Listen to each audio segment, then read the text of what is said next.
छत्तीसगढ़ में सरकारी योजनाओं के नाम पर कैसे घोटाला होता है।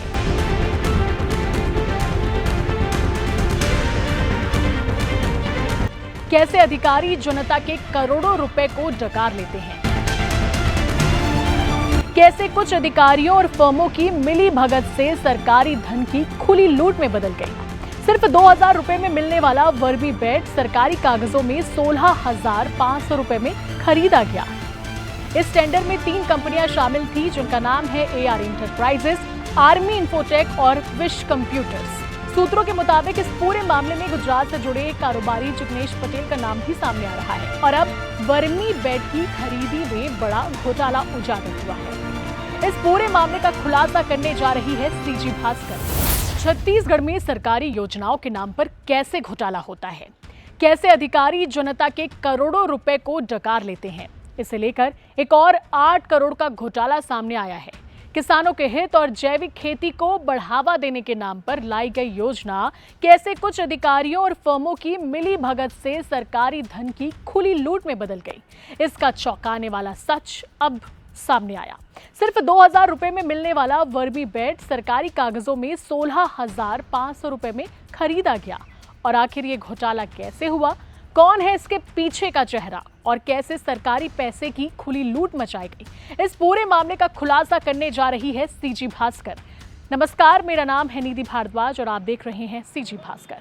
छत्तीसगढ़ के उद्यानिकी विभाग यानी हॉर्टिकल्चर डिपार्टमेंट में भ्रष्टाचार का मामला लगातार सामने आ रहा है। इस बीच तिल्दा के RTI एक्टिविस्ट जितेंद्र कुमार शर्मा ने एक और बड़ा खुलासा किया। पहले भिंडी, करेला और लौकी के खराब बीजों की आपूर्ति का मामला सामने आया था और अब वर्मी बेड की खरीदी में बड़ा घोटाला उजागर हुआ है। अब जो नहीं जानते उन्हें बता देते हैं कि वर्मी बेड वो बेड होता है जिसमें केंचुए की मदद से जैविक खाद यानी वर्मी कंपोस्ट बनाई जाती है। सरकार किसानों को जैविक खेती बढ़ाने के लिए इसे देती है।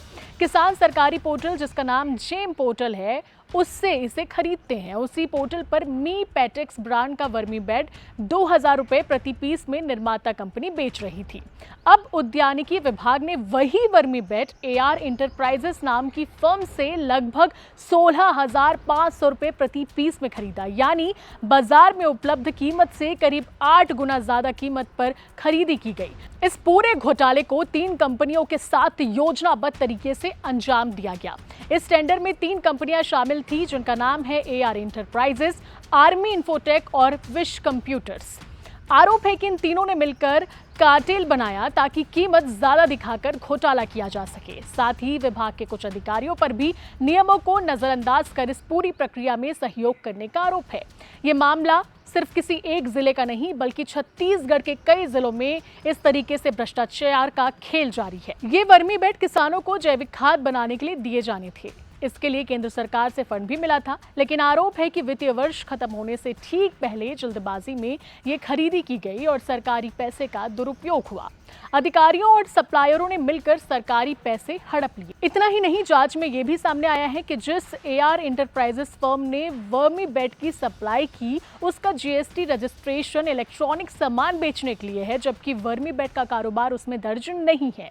सूत्रों के मुताबिक इस पूरे मामले में गुजरात से जुड़े कारोबारी जिग्नेश पटेल का नाम भी सामने आ रहा है। बताया जा रहा है कि पहले भी उन पर वित्तीय अनियमितताओं के आरोप लगे थे, लेकिन विभाग की ओर से कोई भी कड़ी कार्रवाई नहीं की गई। इस मामले के शिकायतकर्ता जितेंद्र कुमार शर्मा ने जानकारी के लिए जनसूचना भी लगाई है। माना जा रहा है कि आने वाले दिनों में इस मामले में और भी कई बड़े खुलासे हो सकते हैं। और अब बड़ा सवाल यही है कि किसानों के हित में लाई गई योजना में अगर इस तरह से घोटाला हुआ है, तो आखिर जिम्मेदार लोगों पर कब कार्रवाई होगी और क्या सच में कार्रवाई होगी।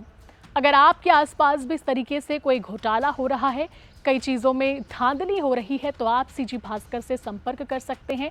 हमारे चैनल में हमारा नंबर दिया गया है, आप उस पर जाकर हमें संपर्क करें और जो भी जानकारी है वो हमसे साझा करें। हम उसे दर्शकों तक, लोगों तक और पद पर बैठे जिम्मेदार लोगों तक ज़रूर पहुंचाएंगे। इसी के साथ मुझे यानी निधि भारद्वाज को दीजिए इजाज़त और ऐसी ही खबरों के लिए देखते रहें CG भास्कर। नमस्कार, जय हिंद, जय भारत, जय छत्तीसगढ़।